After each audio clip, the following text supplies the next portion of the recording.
ஏத்தே என்ன டீ மருமவளே? நான் கடைக்கு போறேன் தே, உங்களுக்கு எதுவும் வேணுமா? எனக்கெல்லாம் எதுவும் வேணாம் மருமவளே. அட சொல்லுங்க தே, வாங்கிட்டு வாரேன். என்னது இது ஆச்சரியமா இருக்கே, நம்மகிட்டலாம் ஏதாவது வேணுமான்னு கேக்குறா. சரி சொல்லுவோம்.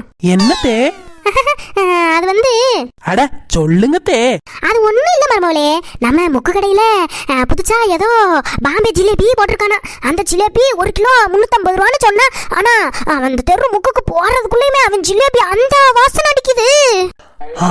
அப்படியா தே? ஆமா சின்ன பொண்ணு, அதனால அந்த கடையில எனக்கு ஒரு 1 கிலோ மட்டும் ஜிலேபி வாங்கிட்டு வையா.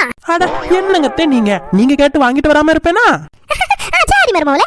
சரிங்க தே, 350 ரூபா சேர்த்து ஒரு கூட 50 ரூபா சேர்த்து 400 ரூபா கொடுங்க. ரூபாவா?